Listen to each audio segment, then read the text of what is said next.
Hello everybody! As you can see, this is my very first time in the Just Chatting, including my very fancy and lovely chatting screen. Um, I wasn't really sure how I should format for reading a book. I thought about having the book open to follow along, but that might be a little bit complicated, so I think I'm just going to read it like this. Um, Today we are going to start the first book of the Nancy Drew series. Now, this is a series that I'm very fond of. I read a lot of it growing up.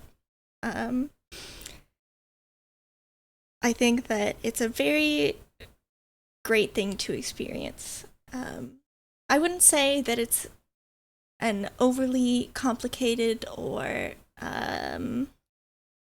particularly difficult to read. It's very easy. It's definitely meant for a younger audience. So there aren't a lot of like difficult things to worry about or that kind of thing. But yeah, I should say I probably will not be reading chat while reading the story. I apologize, but I do want to make it as clean as possible. My plan is to start it today and stream tomorrow and Wednesday and finish it by Wednesday. I don't want to make it super long and do it in one sitting because that might be difficult and boring for some people. But we will read the first third of it today. Now, the first book, as you can see in the title, is called The Secret of the Old Clock. And it is, I will be reading the revised version, mostly because I'd say it's a little bit, let's say concise. It's a little bit more concise. And though I do enjoy the original versions of the books, there are some things that are edited, let's say grammar and diction that might be a little bit easier to process in the revised version, since it was written quite a while ago. And even in the revised version, you'll be able to tell a difference from, let's say, modern literature, just because of grammar and word choice. That being said, without further ado, I will begin. Chapter 1, The Rescue. Nancy Drew, an attractive girl of 18, was driving home along a country road in her new dark blue convertible. She had just delivered some legal papers for her father. It was sweet of Dad to give me this car for my birthday, she thought, and it's fun to help him in his work. Her father, Carson Drew, a well-known lawyer in their hometown of River Heights, frequently discussed puzzling aspects of cases with his blonde, blue-eyed daughter. Smiling, Nancy said to herself, "Dad depends on my intuition." An instant later, she gasped in horror. From the lawn of a house just ahead of her, a little girl about 5 years of age had darted into the roadway. A van, turning out of the driveway of the house, was barely 50 feet away from her. As the driver vigorously sounded the horn in warning, the child became confused and ran directly in front of the van. Miraculously, the little girl managed to cross the road safely and pull herself up onto a low wall, which formed one side of a bridge. But the next second, as the van sped away, the child lost her balance and toppled off the wall out of sight. "Oh my goodness," Nancy cried out, slamming on her brakes. She had visions of the child plunging into the water below, perhaps striking her head fatally on a rock. Nancy leapt out of her car and dashed across the road. At the foot of the embankment, she could see the curly-haired little girl lying motionless on the right side of her body in the water. I hope Nancy dared not complete the harrowing thought as she climbed down the steep slope. When she reached the child, she saw to her great relief that the little girl was breathing normally and no water had entered her nose or mouth. A quick examination showed that she had suffered no broken bones. Gently, Nancy lifted the little girl and, holding her firmly in both arms, struggled to the top of the embankment. Then she hurried across the road and up the driveway to the child's house. At this moment, the front door flew open, and an elderly woman rushed out, crying, "Judy! Judy!" "I'm sure she'll be all right," said Nancy quickly. The woman, seeing Nancy's car, asked excitedly, "Did you run into her?" No. Judy fell off the bridge." Nancy quickly explained what had taken place. By this time, another woman, slightly younger, had hurried from the house. "Our baby! What has happened to her?" As the woman reached out to take Judy, Nancy said soothingly, "Judy's going to be all right. I'll carry her into the house and lay her on a couch." One of the women opened the screen door and the other directed, "This way." Nancy carried her little burden through a hallway and into a small, old-fashioned living room. As she laid the child on the couch, Judy began to murmur and turn her head from side to side. "I believe she'll come to in a few minutes," said Nancy. The two women watched Judy intently as they introduced themselves as Edna and Mary Turner, great aunts of the little girl. "Judy lives with us," explained Edna, the older sister. "We're bringing her up." Nancy was somewhat surprised to hear that these elderly women were rearing such a small child. She gave her name and address just as Judy opened her eyes and looked around. Seeing Nancy, she asked, "Who are you?" "My name is Nancy. I'm glad to know you, Judy." "Did you see me fall?" Nancy nodded as the child's Aunt Mary said, "She rescued you from the river after you fell in." Judy began to cry. "I'll never run into the road again. Really, I won't," she told her aunts. Nancy said she was sure that Judy never would. She patted the child, who smiled up at her. Although Nancy felt that Judy would be all right, she decided to stay a few minutes longer to see if she could be of help. The child's wet clothes were removed and a robe put on her. Mary Turner started for the kitchen door. "I'd better get some medication and wet compress for Judy. She's getting a good-sized lump on her head. Nancy, will you come with me?" She led the way to the kitchen and headed for a first aid cabinet which hung on the wall.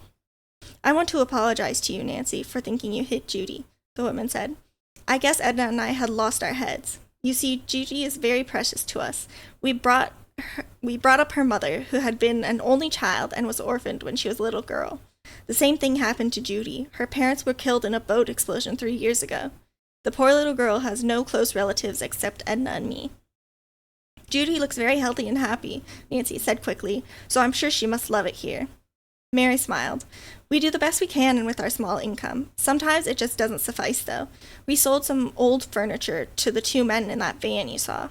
I don't know who they were, but I guess the price was all right." Mary Turner's thoughts went back to little Judy. "She's so little now that Edna and I are able to manage with our small income. But we worry about the future. We're dressmakers, but our fingers aren't so nimble with the needle as they used to be."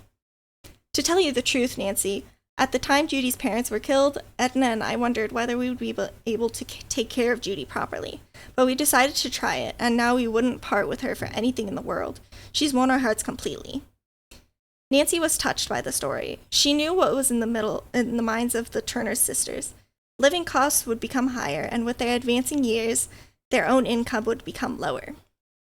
"Unfortunately," Mary went on, "Judy's parents left very little money. But they were extremely bright people, and Judy is going to be like them. She ought to study music and dancing, and have a college education, but I'm afraid we'll never be able to give her those things." Nancy said reassuringly, "Judy may be able to win a scholarship or get financial aid." Mary, finding Nancy a sympathetic listener, continued, "A cousin of our father's named Josiah Crawley used to help us, but he passed away a couple of months ago. For years, he used to pay us long visits and was very generous with his money." Miss Turner sighed. "He always promised to remember us in his will. He loved little Judy, and I'm afraid Edna and I came to depend on that in our plans for her. But he did not carry out his promise." Nancy smiled understandingly and made no comment, but she did wonder why Mr. Crawley had changed his mind. Josiah went to live with some other cousins. After that, things changed. He rarely came to see us, but he was here just last February and said the same thing, that Edna and I were to inherit money from him. He had always helped us, and it seemed strange that he would stop so suddenly. Mary Turner looked at Nancy. "Maybe you know our well-to-do cousins that he went to stay with. They live in River Heights. They're the Richard Toppins." "Do they have 2 daughters named Ada and Isabel?" Nancy asked. "If so, I know them." "That's the family, all right," replied Mary. Nancy detected a hint of coolness in the woman's voice. Do you like those two girls? Miss Turner asked. Nancy did not answer at once. She had been taught never to gossip. But finally she said tactfully, Ada and Isabel were in high school with me. They were never my close friends. We, didn't see eye to eye on various things. By the time Mary Turner had selected a few items from the first aid chest, now she went to the refrigerator for some ice cubes. As she arranged the various articles on a tray, she said, Well, when Cousin Josiah passed away, to our amazement, Richard Topham produced a will which made him executor of the Crowley estate and left all the money to him, his wife, and the two girls. Yes, I did read that in the newspaper, Nancy recalled. Is the estate a large one? I understand there's considerable money in it, Mary Turner said. Some of Josiah's other cousins say he told them the same thing he told us, and they are feeling there must be a later will, although as yet no one has presented it. Nancy followed Miss Turner into the living room. The cold compress helped to reduce the swelling where Judy had hit her head on a rock. Convinced now that the little girl was all right, Nancy said she must leave. Come to see me again soon, Judy spoke up. I like you, Nancy. You're my saving girl. You bet I'll come, Nancy answered. I like you too. You're a good sport. The child's great aunts profusely thanked Nancy again for rescuing Judy. The visitor had barely reached the door when Edna suddenly said, Mary, where's our silver teapot? Why, right there on the table. Oh, it's gone. Edna ran into the dining room. The silver candlesticks, they're gone too. Nancy had paused in the doorway, startled. Do you mean the pieces have been stolen? She asked. They must have been, replied Mary Turner, who was white with apprehension. By those men who bought some furniture from us. Instantly, Nancy thought of the men in the van. Who were the men? She asked. Oh, Mary, how could we have been so careless? Edna Turner wailed. We don't know who the men were. They just knocked on the door and asked if we had any old furniture that we wanted to sell. We'll never get the silver back. Maybe you will, said Nancy. I'll call the police. Oh, dear, Mary said woefully. Our phone is out of order. Then I'll try to catch up with the man, Nancy declared. What did the men look like? They were short and heavy-set. One had dark hair, the other light. They had kind of large noses. That's about all I noticed. Me too, said Edna. With a hasty goodbye, Nancy dashed from the house and ran to her car. Chapter 2. A Missing Will. The blue convertible sped along the country road. Nancy smiled grimly. I'm afraid I'm exceeding the speed limit, she thought. But I almost wish a trooper would stop me. Then I could tell him what happened to the poor Turner sisters. Nancy watched the tire marks which the van driven by the thieves had evidently made in the dirt road. But a few miles further on, a feeling of dismay came over her. She had reached a V-shaped intersection of two highways. Both roads were paved, and since no tire impressions could be seen, Nancy did not know which highway the thieves had taken. Oh dear, she sighed. Now what shall I do? Nancy concluded that her wisest move would be to take the road which led to River Heights. There was a state police barracks just a few miles ahead. I'll stop there and report the theft. She kept looking for the van, which she recalled as charcoal gray. I wish I'd seen the license number or the name of the firm that owns the van, Nancy said to herself ruefully. When she reached state police headquarters, Nancy introduced herself to Captain Runcie and told about the robbery, giving what meager information she could about the suspects. The officer promised to send out an alarm immediately for the thieves and their charcoal gray moving van. Nancy continued her journey home, thinking of the Turners and their problems. I wonder why Mr. Josiah Crowley left all his money to the Tophams and none to his other relatives. Why did he change his mind? Those Tophams are well-to-do and don't need money as much as the Turners. Nancy did not know Richard Topham, but she was acquainted with his wife, as well as his daughters. They were arrogant and unreasonable and disliked by many of the shopkeepers in towns. Ada and Isabel had been unpopular in high school. They had talked incessantly of money and social positions, making themselves very obnoxious to the other students. I wonder, Nancy thought, if a way can't be found so the Turners could get a share of the Crowley money. I'll ask Dad. 5 minutes later, Nancy pulled into the double garage and hurried across the lawn to the kitchen of the Drews' large red brick house. The building stood well back from the street and was surrounded by tall, beautiful trees. Hello, Nancy, greeted the pleasant, slightly plump woman who opened the door. She was Hannah Gruen, housekeeper for the Drews, who had helped rear Nancy since the death of the girl's own mother many years before. Nancy gave her a hug, then asked, "Dad home? I see his car's in the garage." "Your father's in the living room, and dinner will be ready in a few minutes." Nancy went to say hello to her tall, handsome father, then hurried to wash her hands and comb her hair before the three who formed the Drew household sat down to dinner. During the meal, Nancy related her adventure of the afternoon. "What tricky thieves!" Hannah burst out. "Oh, I hope the police catch them." "They certainly took advantage of those Turner sisters," Mr. Drew commented. "Mary and Edna are in financial difficulties," Nancy commented. "Isn't it a shame that Josiah Crowley didn't bequeath some of his estate to the Turners and other relatives who needed the money?" Carson Drew smiled affectionately at his only child, then said, "Yes, it is, Nancy, but unless a will written later turns up, that's the way it has to be." "The Turners think there is another will," Nancy told him. "Wouldn't it be wonderful if it can be found?" "I agree," spoke up Hannah. "It's well known in town that Miss Topham and her daughters were unkind to Josiah Crowley for some time before he died. Their excuse was that Josiah's eccentricities were extremely tiring." "The Tophams have never been noted for charitable inclinations," Mr. Drew observed with a smile. "However, they did give Josiah a home." "Only because they knew he was going to leave all his money to them," said Hannah. "If I'd been Josiah, I wouldn't have stayed there," the housekeeper sighed. "But when people get old, they don't like change, and probably he put up with things rather than move." She said the treatment the Tophams had accorded old Josiah Crowley had aroused a great deal of unfavorable comment through River Heights. Nancy had not known him personally, but she had often seen the elderly man on the street. Secretly, she had regarded him as a rather nice, kindly person. His wife had died during the influenza epidemic, and after that, he made his own home with various relatives. According to rumors, all these people had admitted that he had paid his board and done many favors for them. They, in turn, had been very kind to him, and though poor themselves, had tried to make Josiah Crowley comfortable and happy. "Tell me everything you know about Mr. Crowley," Nancy urged her father. The lawyer said that the old man had publicly declared he intended to provide in his will for several deserving relatives and friends.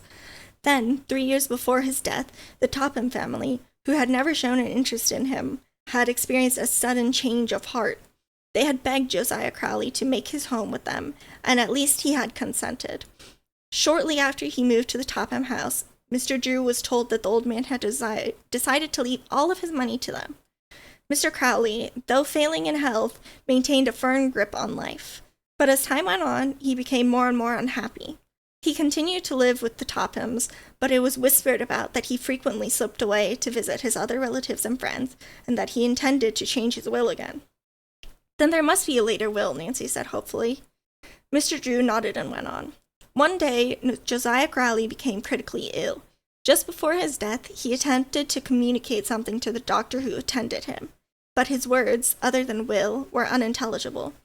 After the funeral, only one will came to light, giving the entire fortune to the Tophams." "Dad, do you suppose Mr. Crowley was trying to tell the doctor something about another will, which he had put some place where the Tophams couldn't find it?" Nancy asked. "Very likely," the lawyer replied. "Probably he intended to leave his money to relatives who had been kind to him, but fate cheated him out of the opportunity." "Do you think anybody has looked for another will?" Nancy questioned. "I don't know, but I'm sure of this. If another will shows up, Richard Topham will fight it. The estate is a considerable one, I understand, and they aren't the kind of people to share good fortune." "Can't the present will be contested?" Nancy asked. "I hear that other relatives have filed a claim, declaring they were told another will had been made in their favor, but unless it is located, I doubt that matter will ever go further." "But the Tophams don't deserve the fortune," Hannah Gruen remarked. "And besides, they don't need the money. It doesn't seem fair." "It may not seem fair, but it is legal," Mr. Drew told her, "and I'm afraid nothing can be done about the situation." "Poor Judy and her aunts," said Nancy. "There are others affected in the same way," her father remarked. "For instance, 2 young women who live on the river road. I don't know their names. I understand they were not related to Mr. Crowley, but were a great favorite of his. They are having a struggle and could use some extra money." Nancy lapsed into silence. She felt strongly that a mystery lurked behind the Crowley case. "Dad, don't you believe Josiah Crowley made a second will?" Nancy questioned suddenly. You sound like a trial lawyer the way you cross-examine me, Mr. Drew protested, but with evident enjoyment. To tell the truth, Nancy, I don't know what to think, but something did happen which might indicate that Mr. Crowley at least intended to make another will. Please go on, Nancy begged impatiently.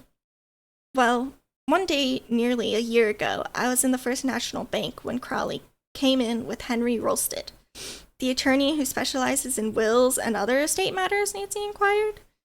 Yes, I had no intention of listening to their conversation, but I couldn't help overhearing a few words that made me think they were discussing a will. Crowley made an appointment to call at Rolsted's office the following day. Oh, cried Nancy excitedly. That looks as though Mr. Crowley had made a new will, doesn't it? But why didn't Mr. Rolsted say something about it at the time of Mr. Crowley's death? For one of many reasons, Mr. Drew replied. In the first place, he may never have drawn a new will for Mr. Crowley, and even if he had, the old man might have changed his mind again and torn it up. Before Nancy spoke again, she finished the delicious apple pudding which Hannah had made. Then she looked thoughtfully at her father.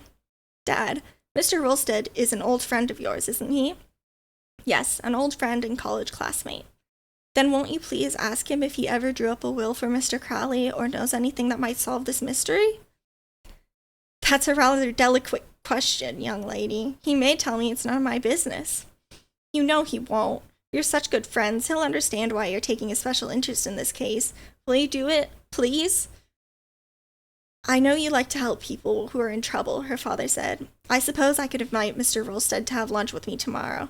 Wonderful, Nancy interrupted eagerly. That would be a splendid opportunity to find out what he knows about a later will. All right, I'll try to arrange a date. How about joining us? Nancy's face lighted up as she said, Oh, thank you, Dad. I'd love to.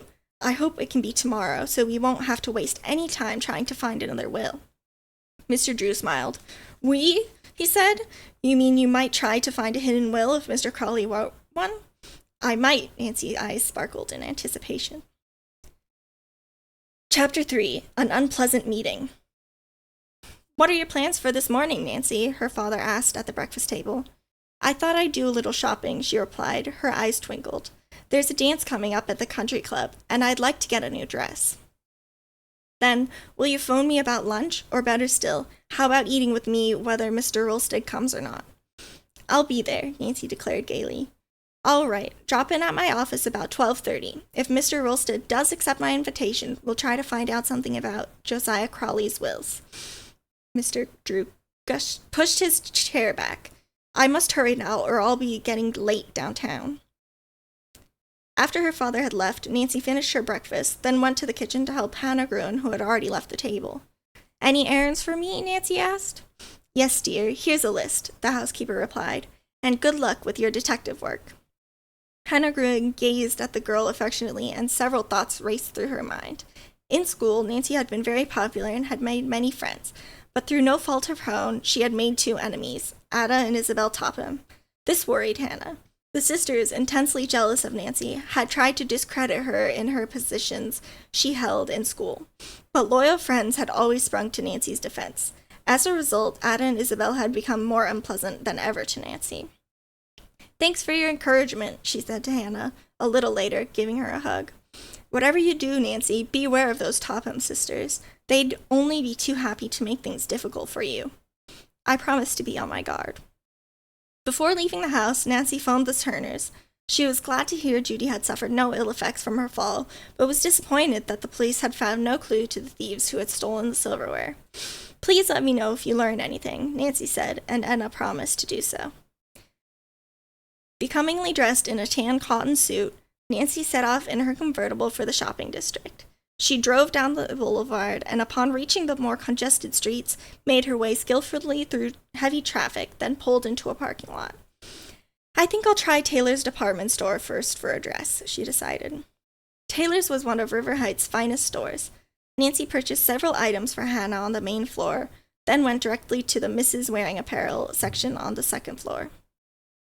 Usually, Nancy had no trouble finding a sales clerk, but this particular morning seems to be an especially busy one in the department, and an extra rush of customers had temporarily overwhelmed the sales force.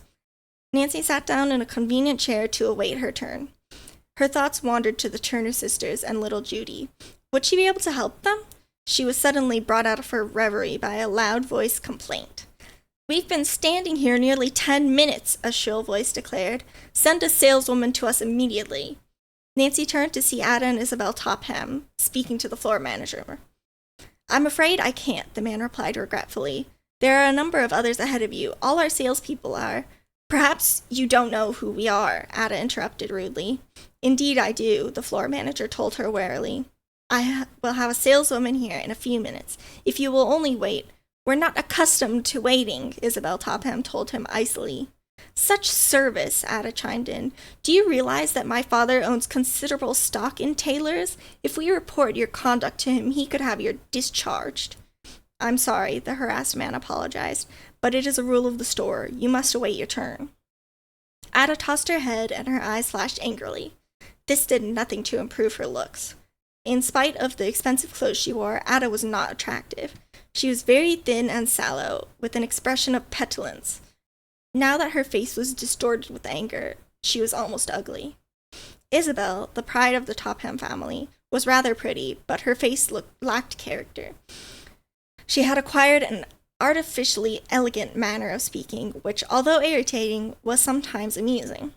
It was her mother's ambition that Isabel marry into a socially prominent family. "I pity any future husband of hers," Nancy thought with a chuckle. Suddenly, Ada and Isabel saw Nancy, who nodded a greeting. Isabel coldly returned the nod, but Ada gave no indication that she even noticed Nancy. At that moment, a saleswoman hurried toward the Topham sisters. At once, they began to shower abuse upon the young woman for her failure to wait on them sooner. "What is it you wish to look at, Miss Topham?" the clerk said, flushing. "Evening dresses." The saleswoman brought out several dresses. Nancy watched curiously as the Tophams, in an unpleasant frame of mind, tossed aside beautiful models with scarcely a second glance. They found fault with every garment. "This is a very chic gown," the saleswoman told them hopefully, as she displayed a particularly attractive dress of lace and chiffon. "It arrived only this morning." Ada picked it up, gave the dress one careless glance, then tossed it into a chair as the distracted clerk went off to bring her other frocks. The fluffy gown slipped to the floor in a crumpled mess. To Nancy's horror, Ada stepped on it as she managed to examine another dress. In disgust, Nancy went to pick it up. "Leave that alone," Ada cried out, her eyes blazing. "Nobody asked for your help." "Are you buying this?" Nancy asked evenly. "It's none of your business." As Nancy continued to hold the dress, Ada, in a rage, snatched it from her hands, causing a long tear in the chiffon skirt. "Oh!" Isabel cried out. "Now you've done it. We'd better get out of here, Ada." "And why?" her haughty sister shrilled. "It was Nancy Drew's fault. She's always making trouble." "It was not my fault," Nancy said. "Come on, Ada," Isabel urged, "before that clerk gets back." Reluctantly, Ada followed Isabel out of the department. As they rushed toward a waiting elevator, Nancy gazed after them. At this moment, the saleswoman reappeared with an armful of lovely frocks. She stared in bewilderment at the torn dress. "Where did my customers go?" she asked Nancy worriedly. Nancy pointed towards the elevator, but made no comment. Instead, she said, "I'm looking for an evening dress myself. This torn one is very pretty. Do you think it could be mended?" "Oh, I don't know," the woebegone clerk wailed. "I'll probably be held responsible, and I can't afford to pay for the dress." "I'm sure tailors wouldn't ask you to do that," Nancy said kindly. "If there's any trouble, I'll speak to the manager myself. What usually happens is that such a dress is greatly reduced." "Thank you," the clerk replied. "I'll call Miss Reed, the fitter, and see what can be done." "First, let me try on the dress," Nancy said, smiling. They found a vacant fitting room, and Nancy took off her suit and blouse. Then she slipped the lovely pale blue dance creation over her head, and the saleswoman zipped it up. "It's darling on you," she said enthusiastically. Nancy grinned. "I kind of like myself in it," she said. "Please call the fitter now." Presently, Miss Reed, a gray-haired woman, appeared. Within seconds, she had made a change in the overlap of the chiffon skirt. The tear was no longer visible, and the style of her dress was actually improved. "I told our manager what happened," said the saleswoman. "If you want the dress, he will reduce the price by 50%. "How wonderful!" Nancy exclaimed, laughing. She said, "That price will fit into my budget nicely. I'll take the dress. Please send it. She gave her name and address. To herself, she added, Ada Topham did me a favor, but if she ever finds out what happened, she'll certainly be burned up. Nancy suppressed a giggle. It's been a real pleasure waiting on you, Miss Drew, the saleswoman said after Miss Reed left and Nancy was putting on her suit. But how I dread to see those Topham sisters come in here. They're so unreasonable, and they'll be even worse when they get Josiah Crowley's money. The woman lowered her voice. The estate hasn't been settled, but the girls are counting on the fortune already.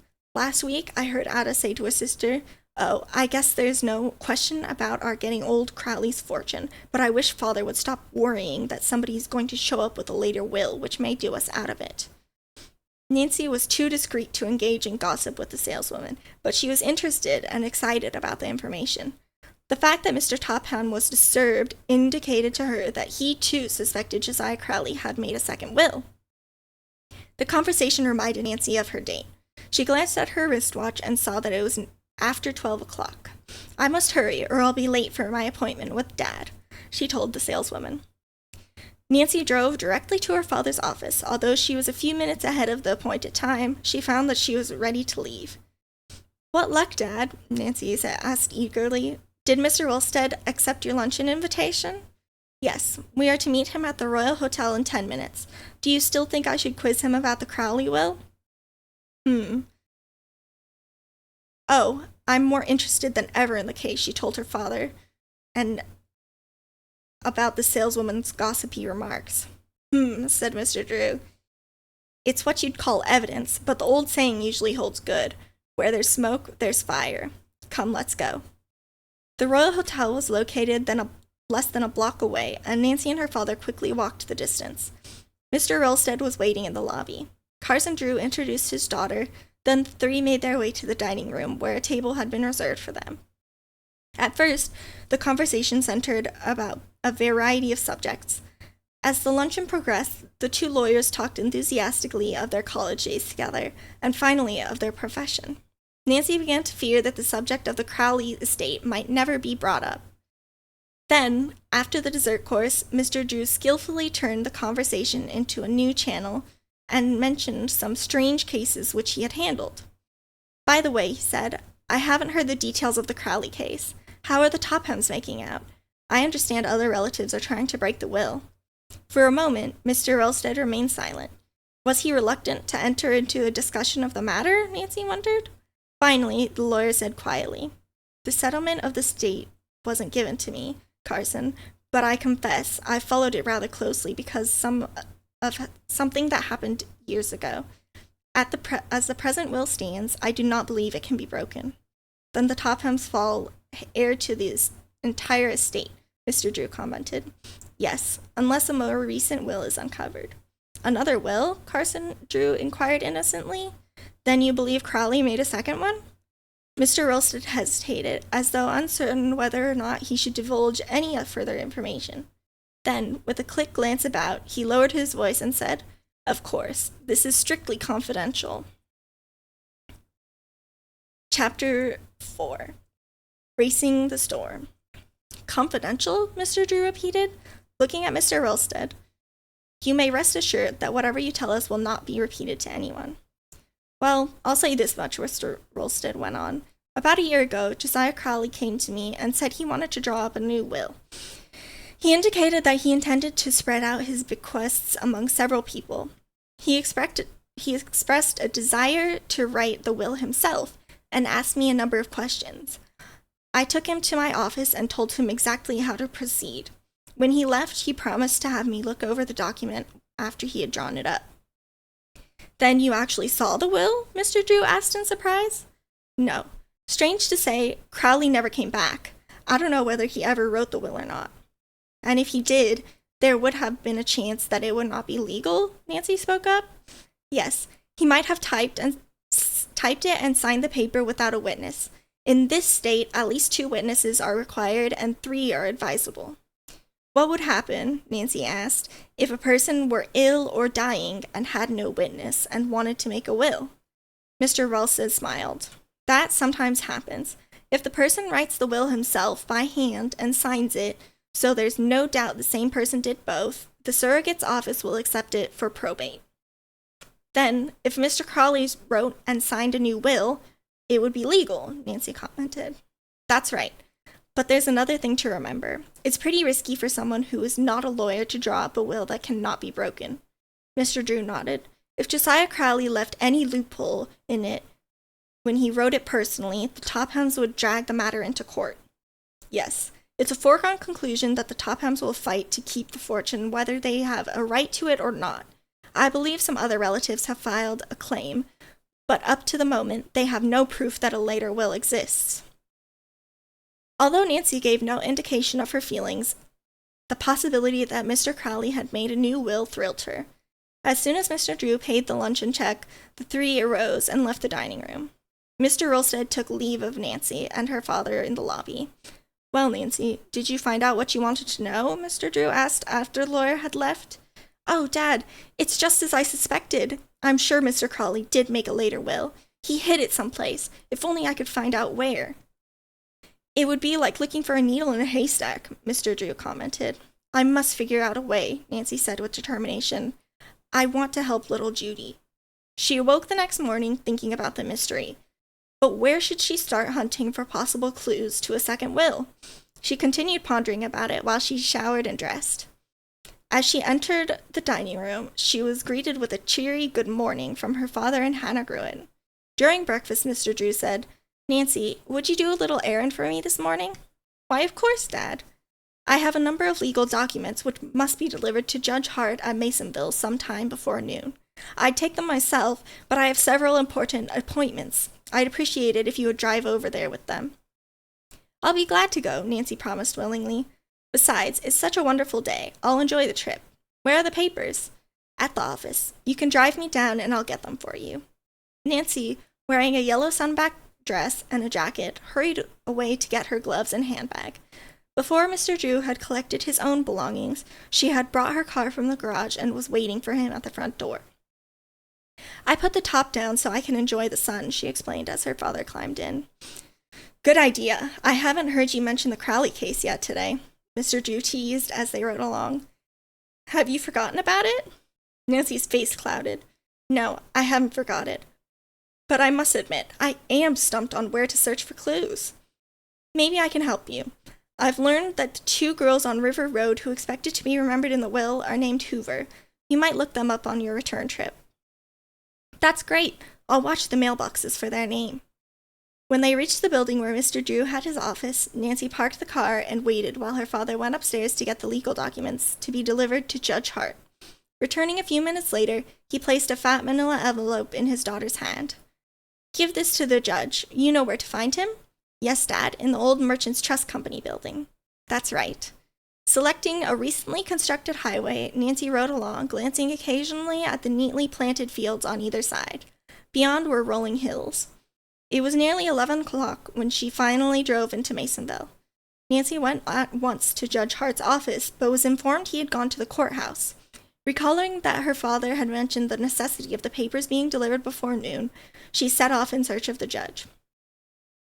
Nancy had considerable trouble trying to see him, and it was 12 o'clock when at last she delivered the manila envelope into his hands. Thank you very much, he said. I'll need these directly after lunch. Nancy smiled. Then I'm glad I found you. When Judge Hart learned that Nancy was the daughter of Carson Drew, he at once insisted that she have luncheon with him and his wife at their home before returning to River Heights. She accepted the invitation and spent a very pleasant hour with the Harts. During the meal, the judge laughingly asked if Nancy was still playing aid to her father. Oh, yes, she said at once, and told him about the Drews' interest in the Crowley case. Did you know Josiah Crowley or ever hear of him? She asked. Both the Harts nodded. A man who used to be with them came to work for us after Miss Crowley's death, the judge explained. Jane herself passed away a short time ago. We never met Josiah, Miss Hart nodded, but Jane pointed him out to my husband and me one time down on Main Street. Did he have relatives or friends in town? Nancy inquired. I think not, the judge replied. Nancy wondered what old Josiah had been doing in Masonville, if he had no relatives or friends there. The town was not known as a spot for sightseeing. Her interest was further quickened when Miss Hart remarked that she had seen Mr. Crowley in town at another time also. How long ago was that? The girl asked. Miss Hart thought a minute, then replied, "Oh, less than a year, I'd say." When luncheon was over, the judge said he must leave. Nancy told the Harts that she should go too. She thanked them for their hospitality, then said goodbye. Soon she was driving homeward. Why had Mr. Crowley gone to Masonville, she asked herself. Could it have had anything to do with the later will? Nancy had chosen a route which would take her to River Road. Half an hour later, she turned into the beautiful country road which wound in and out along the Muskoka River and began to look at the names on the mailboxes. Hoover, she reminded herself.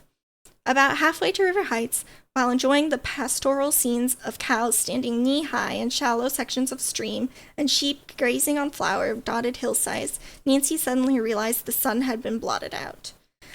A thunderstorm's on the way, she told herself, glancing at black clouds scudding across the sky. Guess I'd better put the top of the car up. She pressed the button on it. The dashboard rose to the top, but nothing happened. Puzzled, Nancy tried again. Still, there was no response. By this time, large drops of rain had started to fall. I'll get soaked, Nancy thought as she looked around. There was no shelter in sight, but ahead, past a steep rise, was a sharp bend in the road. Hopeful that there would be a house or barn beyond, Nancy started the car again. Vivid forked lightning streaked across the sky. It was followed by an earth-shattering clap of thunder. The rain came down harder. Oh, why didn't I bring a raincoat? Nancy wailed. When Nancy swung around the bend, she was delighted to see a barn with lightning rods about a quarter-mile ahead. Farther on stood a small white house. I wonder if that's the Hoover place, Nancy mused. By now, the storm was letting loose in all its fury. The sky was as dark as night, and Nancy had to switch on her headlights to see the road. She was already thoroughly drenched, and her thought of shelter at this point was one of safety rather than keeping dry. Nancy turned on the windshield wipers, but the rain was so blinding in its intensity it was impossible to see more than a few feet ahead. Almost in an instant, the road had dissolved into a sea of mud. Nancy had been caught in a number of storms, but never one as violent as this. She feared a bad skid might land her in a ditch before she could reach the shelter of the barn. How much further is it, she worried. It didn't seem this far away. The next instant, to Nancy's right, a ball of fire rocketed down from the sky. Oh, that was close, she thought fearfully. Her skin tingled from the electrical vibrations in the air. A moment later, a surge of relief swept over Nancy. At last, she breathed. At the side of the road, the barn loomed up. Its large double doors were wide open. Without hesitation, Nancy headed straight for the building and drove in. The next moment, she heard a piercing scream. Chapter 5, A Surprising Story. Nancy froze behind the wheel. She had inadvertently hit someone? Her heart pounded in fright. She opened the car door to step out. At the same instant, a shadowy figure arose from a pile of hay near her. I guess I must have scared you silly when I screamed, said a girl of Nancy's age, stepping forward. You're all right? Nancy gasped. Yes, and I'm sorry I yelled. I came out here to check on our supply of feed for the chickens. I didn't think it was going to be a bad storm, so I didn't bother to go back to the house. It's pretty bad, said Nancy. Well, the storm terrified me, the girl continued. I didn't hear your car coming, and when I rushed in here, I panicked. Nancy began to breathe normally again, then told the stranger her name and the fact that the mechanism for raising the top of the convertible was not working. That's a shame, said the girl, and you must get your clothes dried. The storm is letting up. Let's dash over to the house. Grace will help you too. She's my sister. My name's Alice Hoover. Hoover! Nancy was tempted to tell Allison that she had been planning to call, but she decided not to mention it at the moment. It might be better to do her sleuthing more subtly. Nancy smiled at Allison. Thanks a million, but first I'd like to wipe out the car. Are there any rags around the barn? Allison produced several, and together the two girls mopped the water from the cushions and floor. By this time, the rain had stopped. As Nancy and Allison sloshed through a series of puddles to the farmhouse, Nancy had a better chance to study her companion. She was tall, with reddish blonde hair and very fair skin. Her voice was musical, and she had an attractive, lilting laugh.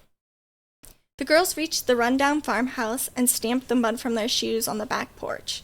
Then Allison flung open the door as they entered the cheerful kitchen. As the door shut behind them, another girl who was just closing the oven of an old-fashioned range turned toward them in surprise. Grace, I've brought a visitor, Allison said quickly. Nancy, I want you to meet my sister. She's the mainstay of our families, too. Grace Hoover cordially acknowledged the introduction and greeted Nancy with a warm smile. Nancy judged her to be at least 4 years older than Allison. Her face was rather serious, and it was evident from her manner that responsibility had fallen on her shoulders at an early age. Nancy was attracted to both girls and responded to their friendly welcome. She put on a robe which Allison brought her, and Grace hung her wet clothes near the range. Presently, Grace pulled an ironing board from a closet with the intention of pressing Nancy's garments, but Nancy would not hear of this and began to iron them herself. This is fun, she said to the sisters. I don't know what I would have done without you girls.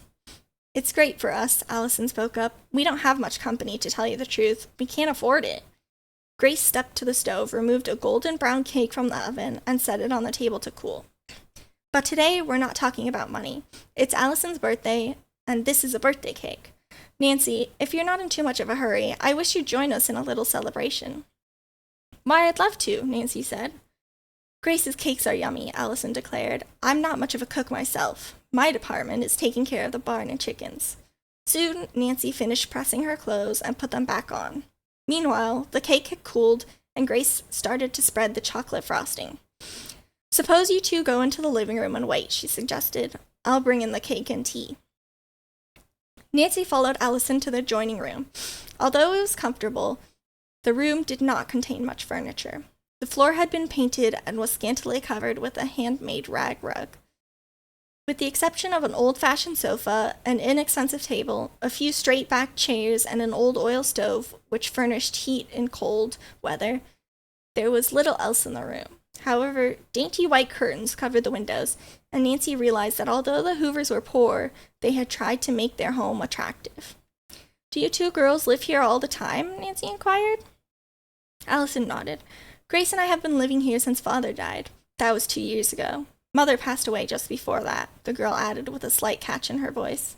Their illness took every penny we had. I'm terribly sorry, Nancy remarked sympathetically. It must be dreadfully hard for 2 girls to run the farm by themselves. Our farm isn't as large as it once was, Allison said quickly. We have only a few acres left. I know you're too polite to ask how we manage, Nancy. Grace helps a dressmaker in Masonville whenever she can get work. She makes all her own clothes and mine too, and I raise chickens. From just beyond the doorway suddenly came the strains of Happy Birthday to You, Happy Birth. By the time Nancy had joined in, she and Grace finished. Happy birthday, dear Allison. Happy birthday to you. Grace set the cake with 18 lighted candles on the table. She and Nancy sang the second verse with the words, May you have many more.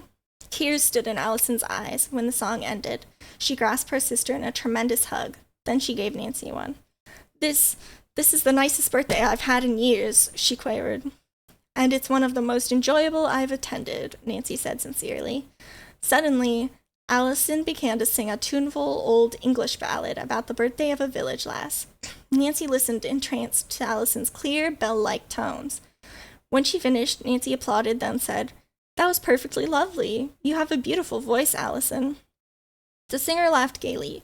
Thank you, Nancy. I've always wanted to take lessons, but, as you know, voice training is pretty expensive. At that moment, Grace brought in a tray of fragrant tea. As she poured 3 cups, Allison blew out the candles and served the cake. I've never tasted anything more delicious in all my life, Nancy said enthusiastically.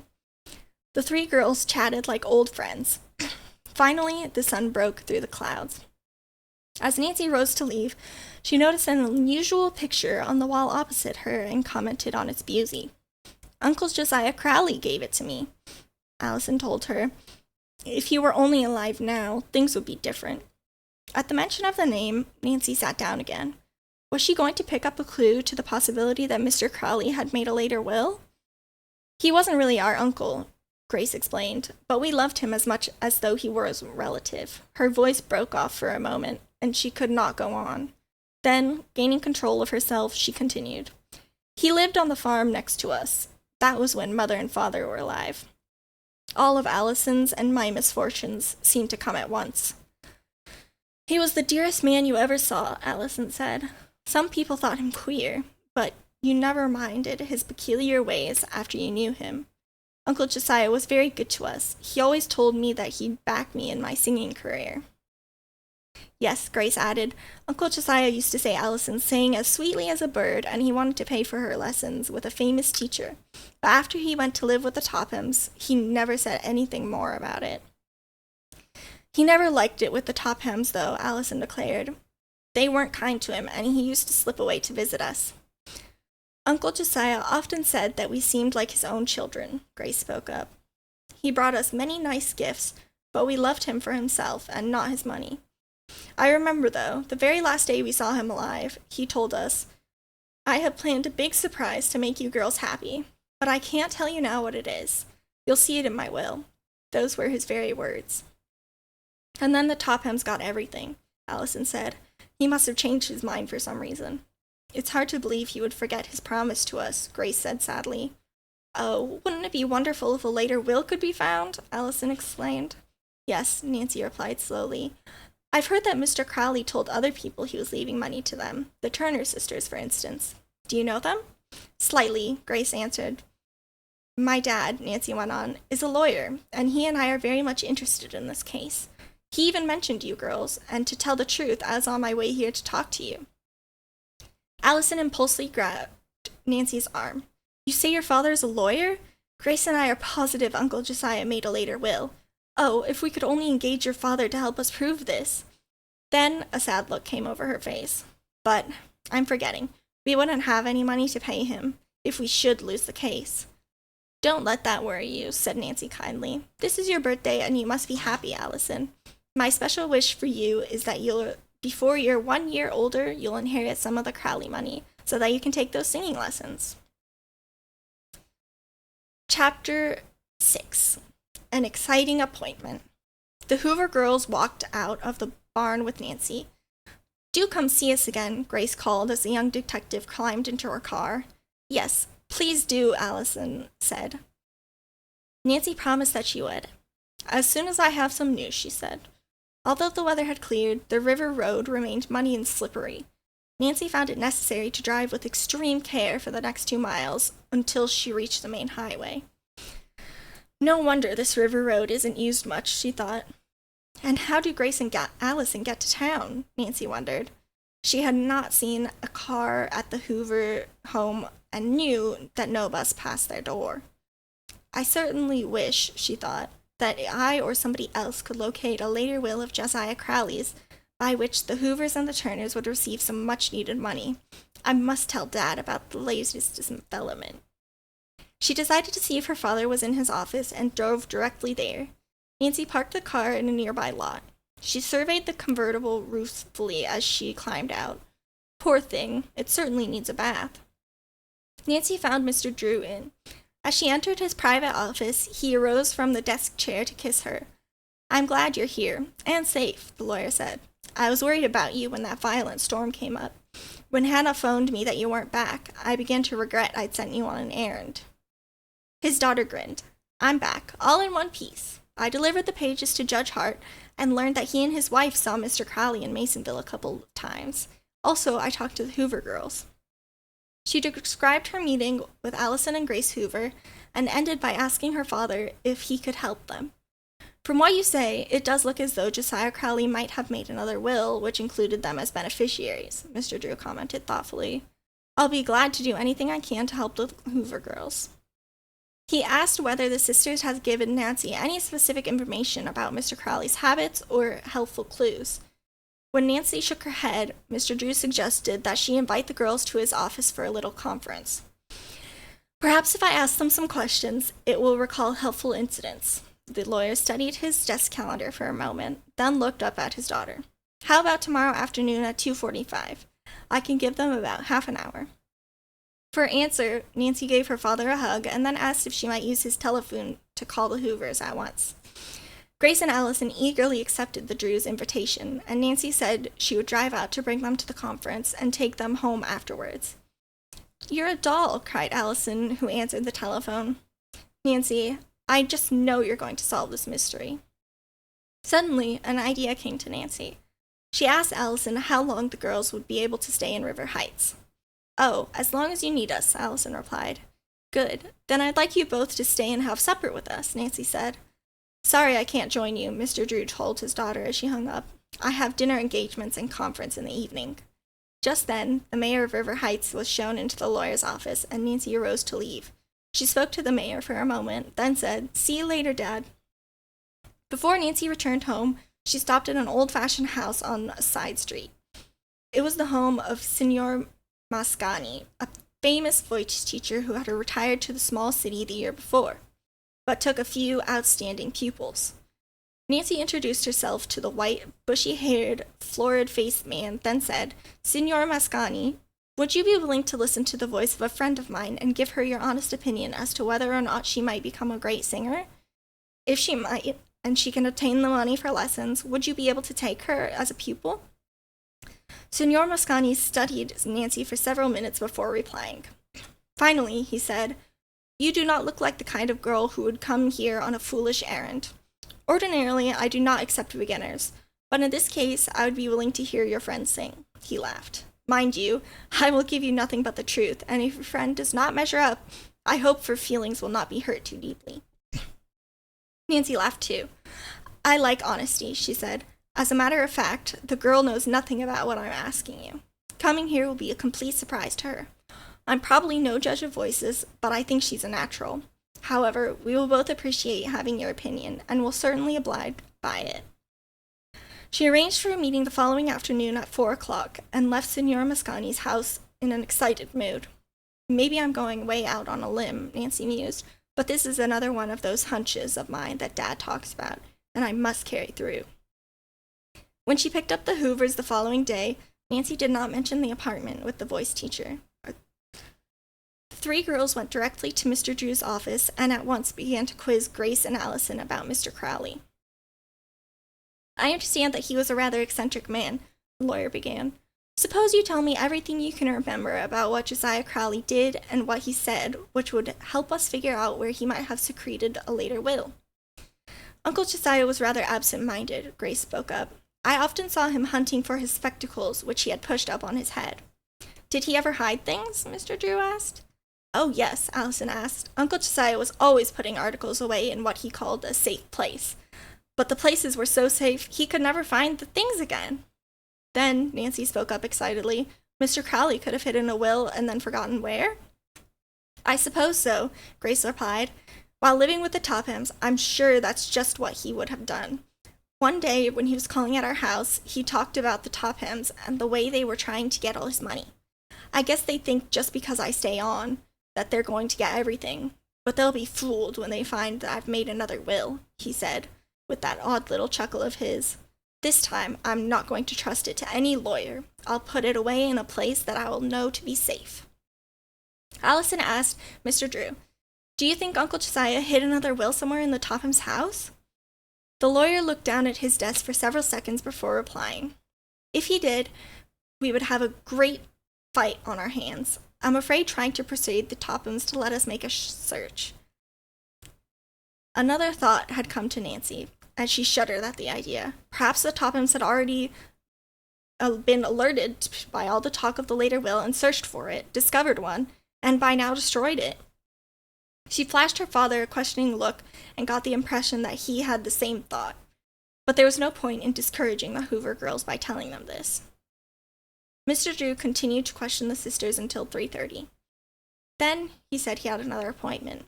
He would do all he could to help the girls and would not change them for his services. "Unless they bring results," he added with a smile.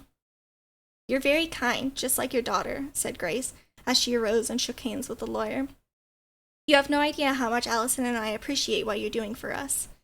When the three girls reached Nancy's car, she told the sisters she wanted them to meet someone special in town, and drove directly to Signor Mascani's home. As they went up the front porch, they could hear the sounds of a soprano voice singing an aria from Tosca. "How beautiful!" Allison exclaimed softly. The girls were admitted by a maid and asked to wait in a small room while Signor Mascani's pupil finished her lesson. Puzzled, Allison waited for Nancy to explain. "I have a surprise for you," Nancy said with a grin. "Signor Mascani has promised to listen to your voice. If you pass the test, he'll consider taking you as a pupil.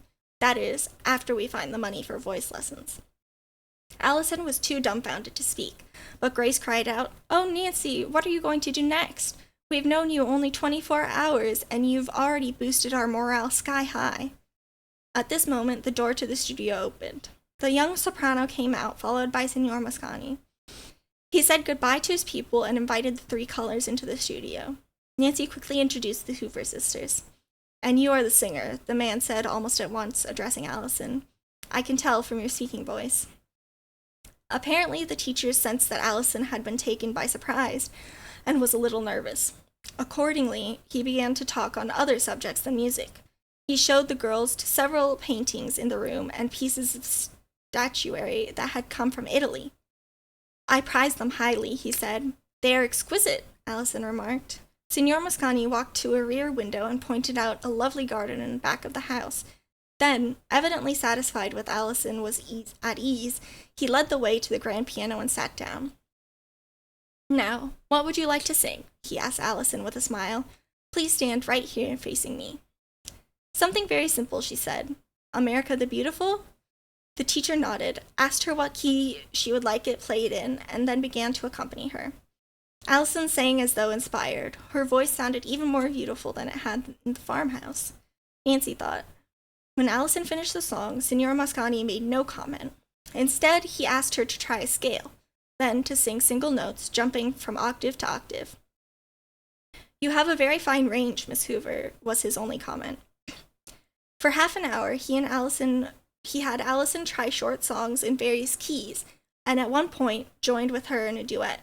At last, he turned around on the piano bench and faced Nancy and Grace. "I believe," he said slowly, "I believe that someday we shall know Allison Hoover as an operatic star." Before the girls could say anything, he jumped up and turned to shake Allison's hand fervently. By this time, the full import of his words had dawned on the sisters. Tears began to roll down their cheeks. "Bravissimo, bravissimo," he exclaimed. "You sing, you cry, you smile. Magnifico. You will also be a dramatic actress. Splendida." Nancy and Grace were nearly on the verge of tears also. They were so overwhelmed by the happy news. Then, suddenly, the three girls became serious, remembering that there was still the problem of money. For lessons from this great man, they knew his fee per hour would be very high. Allison suddenly began to talk and poured out her whole story to the white-haired teacher. "But I know," she declared with a brave smile, "that somehow I'm going to get the money for the lessons, and I would want to take them from anybody but you. Signor Moscani, I'll come back to you just as soon as I can. Thank you very, very much. Please, girls, I'd like to leave now." As Allison rushed towards the front door, Signor Moscani detained Nancy and Grace. "This Allison, she's wonderful," he exclaimed. "I want to give her lessons to see that her training is correct." He threw up his hands and shook his head, "But I cannot afford to give the lessons free. Perhaps I could cut my price." "We'll find the money somehow, Signor," Nancy promised. Then she and Grace thanked the teacher and followed Allison outside. At the Drew home that evening, there were mixed emotions on everyone's part. Hannah Gruen had taken a great fancy to the Hoover sisters, and the news of Allison's talent had thrilled her, as well as the girls. Conversation at supper was gay and animated. Nancy and Miss Gruen drove the sisters to their farm on parting, Nancy again promised to do all she could to help find a will from which the girls might possibly benefit. But figuring out how to do this became a problem that seemed insurmountable to Nancy. At breakfast the following day, Mr. Drew suggested, "Nancy, perhaps if you'd give your mind a little rest from the Crowley matter, an inspiration about your case might come to you." His daughter smiled. "Good idea, Dad. I think I'll take a walk in the fresh air and clear the cobwebs from my brain." As soon as she finished eating, Nancy set out at a brisk pace. She headed for River Heights' attractive park to view the display of roses, which was always very beautiful. She had gone only a short distance along one of the paths when she caught sight of Isabel and Ada Topham, seated on a bench not far ahead. "They're the last people in the world I want to see right now," Nancy thought. "They'll probably say something mean to me, and I'll lose my temper. When I think how Grace and Allison and the Turners could use just 1/10 of the Crowley money, which the Tophams are going to inherit, I could just burst." Nancy had paused, wondering whether she should turn back. No, she told herself. I'll go on to see the roses. I'll take that path back of the Tophams, and they won't notice me. Nancy made her way along quietly, with no intention of eavesdropping on the two girls, but suddenly 2 words of their conversation came to her ears, bringing Nancy to an involuntary halt. She had distinctly heard Isabel say, "the will." In a flash, Nancy's detective instincts were aroused, and her heart pounded excitedly. It must be Josiah Crowley's will they're talking about, she reasoned. All right, I am going to stop here. This is the first third of the book. I would like to thank everyone so much for coming to my very first reading. And thank you all for the resubscriptions, TDI, Ash, Kami. I really appreciate it. I've had lots of fun. And I hope everyone will join me for part 2 tomorrow. So look forward to that.